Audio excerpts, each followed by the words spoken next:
Hi friends, welcome back to my YouTube channel. ಎಲ್ಲರೂ ಹೇಗಿದ್ದೀರಾ? I hope ಎಲ್ಲರೂ ಚೆನ್ನಾಗಿದ್ದೀರಾ ಅಂತ ಭಾವಿಸ್ತೀನಿ.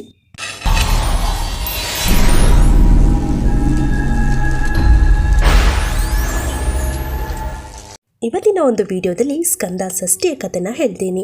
ಪೌರಾಣಿಕ ನಂಬಿಕೆಗಳ ಪ್ರಕಾರ ಕಾರ್ತಿಕೇಯನು ತನ್ನ ಹೆತ್ತವರ ಮೇಲೆ ಕೋಪಗೊಂಡ ನಂತರ ಕೈಲಾಸ ಪರ್ವತವನ್ನು ತೊರೆದು ಮಲ್ಲಿಕಾರ್ಜುನ ಅಂದರೆ ಶಿವನ ಜ್ಯೋತಿರ್ಲಿಂಗದ ಬಳಿ ಹೋಗ್ತಾನೆ.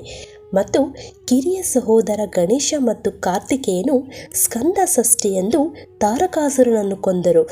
ಆ ದಿನಾಂಕದಂದು ಕಾರ್ತಿಕೇಯನು ದೇವತೆಗಳನ್ನು ಪೂಜಿಸಿ ಸೈನ್ಯದ ಅಧಿಪತಿಯಾದವನು ಅಂತ ಹೇಳ್ತಾರೆ. ಹಾಗೆಯೇ ನಾಳೆ ಸುಬ್ರಹ್ಮಣ್ಯ ಷಷ್ಠಿ ದಿನ ಯಾವ ಒಂದು ಶುಭ ಮುಹೂರ್ತದಲ್ಲಿ ನಾವು ಪೂಜೆಯನ್ನು ಮಾಡಬೇಕು ಮತ್ತು ಪೂಜಾ ವಿಧಾನ ಯಾವ ರೀತಿ ಮತ್ತು ಸಮಯ ಯಾವುದು, ಮಂತ್ರಯಂತ್ರವನ್ನು ಪಠಿಸಬೇಕು, ಯಾವ ಒಂದು ನೈವೇದ್ಯವನ್ನು ಅರ್ಪಿಸಬೇಕು ಅಂತ ಈ ಒಂದು ವಿಡಿಯೋದಲ್ಲಿ ಹೇಳ್ತೀನಿ. ವಿಡಿಯೋ ಕೊನೆವರೆಗೂ ನೋಡಿ, ಸ್ಕಿಪ್ ಮಾಡಿಬಿಡಿ ಅಂತ ಹೇಳ್ತಾ, ಹಾಗೆಯೇ ಇನ್ನು ನನ್ನ ಚಾನಲಲ್ಲಿ ಯಾರೆಲ್ಲ ಸಬ್ಸ್ಕ್ರೈಬ್ ಆಗಿಲ್ವೋ ಪ್ಲೀಸ್ ಸಬ್ಸ್ಕ್ರೈಬ್ ಆಗಿ ಅಂತ ಹೇಳ್ತಾ ಬನ್ನಿ ಇವತ್ತಿನ ಒಂದು ವಿಡಿಯೋ ಸ್ಟಾರ್ಟ್ ಮಾಡೋಣ. ಇಂದು ನಂಬಿಕೆಗಳ ಪ್ರಕಾರ ಕಾರ್ತಿಕೇಯನು ಭಗವಾನ್ ಶಿವ ಮತ್ತು ಪಾರ್ವತಿ ದೇವಿಯ ಮಗ. ಸ್ಕಂದ, ಸುಬ್ರಹ್ಮಣ್ಯ, ಮುರುಗನ್ ಇತ್ಯಾದಿ ಹೆಸರುಗಳಿಂದ ಕರೆಯುತ್ತಾರೆ. ಇದು ದಕ್ಷಿಣ ಭಾರತದಲ್ಲಿ, ವಿಶೇಷವಾಗಿ ತಮಿಳುನಾಡಿನಲ್ಲಿ ಹೆಚ್ಚು ಪೂಜಿಸಲ್ಪಡುವಂತಹ ಹಿಂದೂ ದೇವತೆಗಳಲ್ಲಿ ಒಂದಾಗಿದೆ. ಭಗವಾನ್ ಕಾರ್ತಿಕೇಯನು ಅಥವಾ ಮುರುಗನ್ ಯುದ್ಧ ಮತ್ತು ಜ್ಞಾನದ ದೇವರು ಎಂದು ಪರಿಗಣಿಸಲಾಗುತ್ತದೆ. ಒಂದು ಕೈಯಲ್ಲಿ ವಜ್ರಾಯುಧ ಹಿಡಿದು ಸದಾ ಅಭಯದಯ ಪಾಲಿಸುವಂತಹ ಸುಬ್ರಹ್ಮಣ್ಯೇಶ್ವರ ದೇವರನ್ನು ಪೂಜಿಸಿದರೆ ಎಲ್ಲ ಅಡೆತಡೆಗಳು ನಿವಾರಣೆಯಾಗುತ್ತದೆ ಎಂಬ ನಂಬಿಕೆ ಇದೆ. ಪ್ರತಿ ತಿಂಗಳು ಶುದ್ಧ ಷಷ್ಠಿ ಎಂದು ಸುಬ್ರಹ್ಮಣ್ಯನ ಆರಾಧನೆ ವಿಶೇಷ. ಆದರೆ ಮಾರ್ಗಶಿರ ಮಾಸದಲ್ಲಿ ಬರುವಂತಹ ಶುದ್ಧ ಷಷ್ಠಿಯನ್ನು ಸುಬ್ರಹ್ಮಣ್ಯನ ಜನ್ಮದಿನವನ್ನಾಗಿ ಆಚರಿಸುವುದು ವಾಡಿಕೆ.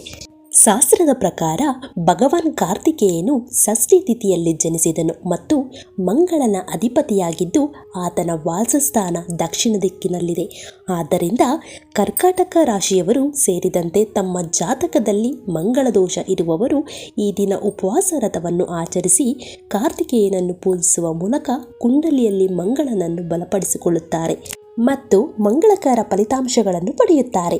ಪೌರಾಣಿಕ ನಂಬಿಕೆಗಳ ಪ್ರಕಾರ ಕಾರ್ತಿಕೇಯನು ತನ್ನ ಹೆತ್ತವರ ಮೇಲೆ ಕೋಪಗೊಂಡ ನಂತರ ಕೈಲಾಸ ಪರ್ವತವನ್ನು ತೊರೆದು ಮಲ್ಲಿಕಾರ್ಜುನ ಅಂದರೆ ಶಿವನ ಜ್ಯೋತಿರ್ಲಿಂಗದ ಬಳಿಗೆ ಬರ್ತಾನೆ. ಮತ್ತು ಕಿರಿಯ ಸಹೋದರ ಗಣೇಶ ಮತ್ತು ಕಾರ್ತಿಕೇಯನು ಸ್ಕಂದ ಷಷ್ಠಿಯಂದು ತಾರಕಾಸುರನನ್ನು ಕೊಲ್ತಾರೆ. ಆ ದಿನಾಂಕದಂದು ಕಾರ್ತಿಕೇಯನು ದೇವತೆಗಳನ್ನು ಪೂಜಿಸಿ ಸೈನ್ಯದ ಅಧಿಪತಿಯಾದನು ಎಂಬ ನಂಬಿಕೆ. ವ್ಯಾಸ ಮಹರ್ಷಿಯವರು ಬರೆದಂತಹ ಸ್ಕಂದ ಪುರಾಣದ ಪ್ರಕಾರ ಸುಬ್ರಹ್ಮಣ್ಯನು ಕುಜಗ್ರಹದ ಅಧಿಪತಿ ಎಂದು ಹೇಳಲಾಗ್ತದೆ. ಅದಕ್ಕಾಗಿಯೇ ಈ ದೇವರಿಗೆ ಮಂಗಳವಾರದಂದು ವಿಶೇಷ ಪೂಜೆಯನ್ನು ಸಲ್ಲಿಸಲಾಗ್ತದೆ. ಸುಬ್ರಹ್ಮಣ್ಯ ದೇವರ ಆರಾಧನೆಯಿಂದ ಕಣ್ಣಿಗೆ ಸಂಬಂಧಿಸಿದಂತಹ ರೋಗಗಳು, ಯಾವುದೇ ಒಂದು ಸಮಸ್ಯೆ ಆಗಿರ್ಬೋದು, ಕಣ್ಣಿಗೆ ಸಂಬಂಧಪಟ್ಟದ್ದು, ಚರ್ಮ ರೋಗಕ್ಕೆ ಸಂಬಂಧಪಟ್ಟಂತಹ ಯಾವುದೇ ಒಂದು ಸಮಸ್ಯೆಯಿಂದ ಈ ಒಂದು ದೇವರ ಆರಾಧನೆ ಮಾಡೋದ್ರಿಂದ ಕಡಿಮೆ ಆಗುತ್ತದೆ. ಅವಿವಾಹಿತರಿಗೆ ವಿವಾಹವಾಗಲಿದ್ದು ಉತ್ತಮ ಸಂತಾನ ಪ್ರಾಪ್ತಿಗಾಗಿ ಸುಬ್ರಹ್ಮಣ್ಯ ದೇವರ ಆರಾಧನೆ ಮಾಡಬೇಕು. ಆ ಒಂದು ದೇವರ ಆರಾಧನೆ ಮಾಡೋದ್ರಿಂದ ಪೂಜಾ ಫಲಗಳು ದೊರೆಯುತ್ತದೆ. ಹಾಗೆಯೇ ಐಶ್ವರ್ಯ, ಆರೋಗ್ಯ ಲಭಿಸುತ್ತದೆ ಎಂಬುದು ಭಕ್ತರ ಒಂದು ನಂಬಿಕೆ. ಇವಾಗ ಮುರುಗನ ಕತೆ ನೋಡೋಣ ಬನ್ನಿ. ಒಮ್ಮೆ 3 ರಾಕ್ಷಸರಾದ ಸುರಪದ್ಮನ್, ಸಿಂಹಮುಖನ್ ಮತ್ತು ತಾರಕಾಸುರನ್ ಇಡೀ ಜಗತ್ತನ್ನು ವಿನಾಶವನ್ನು ಉಂಟು ಮಾಡ್ತಾರೆ. ಸುರಪದ್ಮನು ಶಿವನ ಸ್ವಂತ ಶಕ್ತಿಯಿಂದ ಮಾತ್ರ ಕೊಲ್ಲಲ್ಪಡುವನು ಎಂದು ಭಗವಂತರ ಶಿವನಿಂದ ವರವನ್ನು ಪಡಿತಾನೆ. ಇದು ಅವನನ್ನು ಎಷ್ಟು ಶಕ್ತಿಯುತನಾಗಿ ಮಾಡಿತು ಎಂದರೆ ಅವನು ಮತ್ತು ಅವನ ಸಹೋದರರು ಮನುಷ್ಯರಿಗೆ ಮತ್ತು ದೇವತೆಗಳಿಗೆ ಬೆದರಿಕೆ ಹಾಕ್ತಾರೆ. ದೇವತೆಗಳು ಈ ರಾಕ್ಷಸರನ್ನು ತೊಡೆದು ಹಾಕಲು ಬಯಸಿದ್ದರಿಂದ ಅವರು ರಾಕ್ಷಸರನ್ನು ಸೋಲಿಸಲು ಏಕೈಕ ಶಕ್ತಿಯಾಗಿರುವಂತಹ ಭಗವಾನ್ ಶಿವನನ್ನು ಸಂಪರ್ಕಿಸಲು ನಿರ್ಧರಿಸಿದ್ದಾರೆ. ಆದರೆ ಶಿವನು ತೀವ್ರ ಧ್ಯಾನದಲ್ಲಿ ನಿರಂತರನಾಗಿದ್ದರಿಂದ ಅವರಿಗೆ ಇದು ಅಹಿತಕರ ಕೆಲಸವಾಗ್ತದೆ. ಆದ್ದರಿಂದ ದೇವತೆಗಳು ಶಿವನಲ್ಲಿ ಕಾಮುಕ ಬಯಕೆಗಳನ್ನು ಹುಟ್ಟುಹಾಕಲು ಮತ್ತು ಅವನನ್ನು ಧ್ಯಾನದಿಂದ ದೂರವಿಡಲು ಪ್ರೀತಿಯ ಮನ್ಮಥ ದೇವರನ್ನು ಕಳಿಸ್ತಾರೆ. ಮನ್ಮಥ ತನ್ನ ಪುಷ್ಪಸಾರವನ್ನು ಅಂದರೆ ಹೂವಿನ ಬಾಣ ಶಿವನ ಮೇಲೆ ಹೊಡೆದಾಗ ಅವನ ಧ್ಯಾನ ಭಂಗವಾಯಿತು. ಇದರಿಂದ ಕೋಪಗೊಂಡಂತಹ ಭಗವಂತನು ಮನ್ಮಥೆಯನ್ನು ಸುಟ್ಟು ಬೂದಿ ಮಾಡ್ತಾರೆ. ನಂತರ ಎಲ್ಲ ದೇವತೆಗಳು ಮನವಿಯ ಒಂದು ಮೇರೆಗೆ ಶಿವನು ಮನ್ಮಥನನ್ನು ಪುನರುತ್ಪನ್ನಗೊಳಿಸ್ತಾನೆ ಮತ್ತು ರಾಕ್ಷಸರನ್ನು ಸೋಲಿಸಲು ತನ್ನ ಎಲ್ಲ ಶಕ್ತಿಯನ್ನು ಆನುವಂಶಿಕವಾಗಿ ಪಡೆದಂತಹ ಮಗುವಿಗೆ ಜನ್ಮ ನೀಡಲು ನಿರ್ಧರಿಸ್ತಾನೆ. ಭಗವಾನ್ ಶಿವನು ತನ್ನ 3ನೇ ಕಣ್ಣಿನಿಂದ 6 ಕಿಡಿಗಳನ್ನು ನೀಡಿದನು.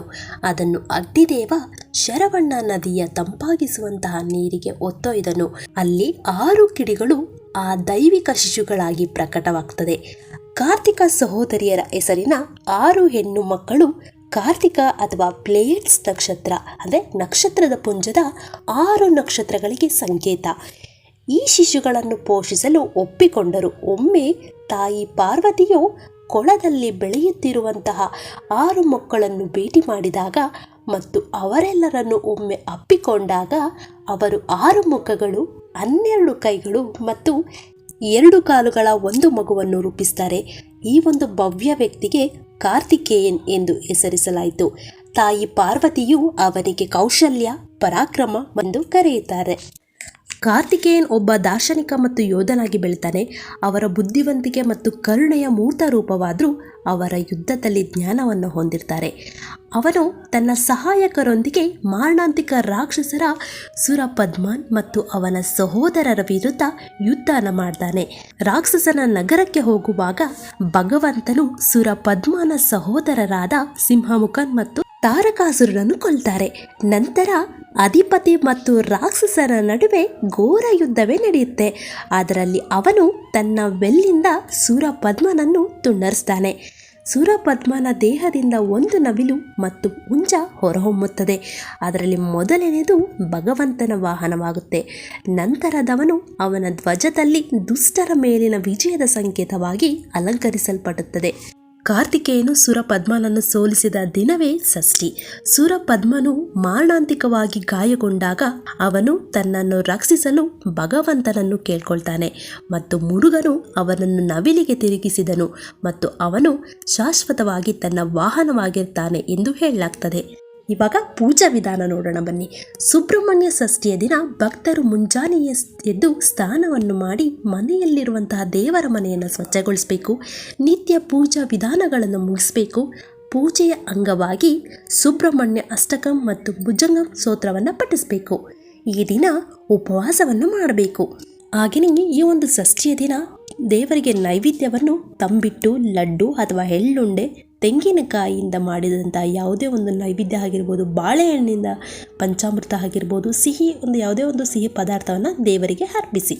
ಮನೆಯಲ್ಲಿ ಪೂಜೆಯನ್ನು ಮುಗಿಸಿ ಸುಬ್ರಹ್ಮಣ್ಯ ಸ್ವಾಮಿ ದೇವಸ್ಥಾನಕ್ಕೆ ತೆರಳಬೇಕಾದ್ರೆ ಈ ದಿನ ದೇವರಿಗೆ ಕೆಂಪು ಹೂವು ಅಥವಾ ಸಂಪಿಗೆ ಹೂವು ಅಂದರೆ ಸುಬ್ರಹ್ಮಣ್ಯಗೆ ತುಂಬಾ ಇಷ್ಟ. ಕೆಂಪು ವಸ್ತ್ರವನ್ನು ಅರ್ಪಿಸಿದರೆ ಕುಜಗ್ರಹ ದೋಷ ನಿವಾರಣೆಯಾಗುತ್ತದೆ ಎಂದು ಹೇಳಲಾಗ್ತದೆ. ಈ ದಿನ ಭಕ್ತರು ಸುಬ್ರಹ್ಮಣ್ಯನಿಗೆ ಹಾಲು, ಹಣ್ಣು, ಹೂವುಗಳನ್ನು ಅರ್ಪಿಸುತ್ತಾರೆ.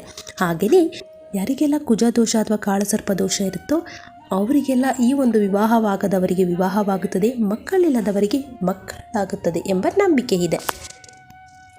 ಸ್ಕಂದ ಷಷ್ಠಿಯ ಹೊರತಾಗಿ ಈ ದಿನವನ್ನು ಚಂಪಾ ಷಷ್ಠಿ ಎಂದು ಕರೀತಾರೆ. ಏಕೆಂದರೆ ಭಗವಾನ್ ಕಾರ್ತಿಕೇಯನು ಚಂಪಾ ಹೂವುಗಳನ್ನು ಇಷ್ಟಪಡುತ್ತಾನೆ. ಕಾರ್ತಿಕೇಯನ ವಾಹನ ನವಿಲು. ಸ್ಕಂದ ಪುರಾಣವು ಕಾರ್ತಿಕೇಯನಿಗೆ ಮಾತ್ರ ಸಮರ್ಪಿತವಾಗಿದೆ ಎಂಬುದನ್ನು ತಿಳಿದಿರಬೇಕು. ಸ್ಕಂದ ಷಷ್ಠಿಯ ರಥವನ್ನು ಆಚರಿಸುವುದರಿಂದ ಕಾಮ, ಕ್ರೋಧ, ಅಹಂಕಾರಗಳಿಂದ ಮುಕ್ತಿ ಪಡೆದು ಸನ್ಮಾರ್ಗ ಪ್ರಾಪ್ತಿಯಾಗುತ್ತದೆ ಎಂದು ಶಾಸ್ತ್ರಗಳ ಹೇಳ್ತದೆ. ಕಾರ್ತಿಕೇಯನು ಚಂಪಾ ಪುಷ್ಪಗಳನ್ನು ಇಷ್ಟಪಡುವ ಕಾರಣ ಈ ದಿನವನ್ನು ಸ್ಕಂದ ಷಷ್ಠಿಯಲ್ಲದೆ ಚಂಪಾ ಷಷ್ಠಿ ಎಂದು ಕರೀತಾರೆ. ಷಷ್ಠಿ ತಿಥಿಯಂದು ಭಗವಾನ್ ಕಾರ್ತಿಕೇಯನ ದರ್ಶನ ಪಡೆಯುವುದು ಅತ್ಯಂತ ಮಂಗಳಕರವೆಂದು ಪರಿಗಣಿಸಲಾಗ್ತದೆ. ಶುಭ ಮುಹೂರ್ತ ನೋಡದಿದ್ರೆ ಷಷ್ಠಿ ತಿಥಿ ಅಂದರೆ ಡಿಸೆಂಬರ್ 6 ಅಂದರೆ ಪ್ರಾರಂಭವಾಗ್ತದೆ ಮಧ್ಯಾಹ್ನ 12:07 ಡಿಸೆಂಬರ್ 7 ಶನಿವಾರ ಬೆಳಗ್ಗೆ 11:05 ಇರುತ್ತೆ. ಇನ್ನು ಅಮೃತ ಕಾಲ ನೋಡಿದರೆ ಮುಂಜಾನೆ 6:58 ಬೆಳಗ್ಗೆ 8:33 ಈ ಸಮಯದಲ್ಲಿ ಪೂಜೆಯನ್ನು ಮಾಡ್ಬೋದು. ನೋಡಿದ್ರಲ್ಲ ವೀಕ್ಷಕರೇ, ಇವತ್ತಿನ ಒಂದು ದಿನ ಷಷ್ಠಿಯ ಕಥೆ ಏನು ಅಂತ, ಚಂಪಾ ಷಷ್ಠಿ, ಸುಬ್ರಹ್ಮಣ್ಯನ ಒಂದು ಮಹತ್ವ ಏನು, ಅದರ ವಿಶೇಷತೆ ಏನು ಅಂತ ತಿಳ್ಕೊಂಡ್ರಲ್ವಾ. ಮತ್ತಷ್ಟು ವಿಷಯಗಳನ್ನು ಮುಂದಿನ ವಿಡಿಯೋದಲ್ಲಿ ತಿಳಿಸ್ಕೊಡ್ತೀನಿ.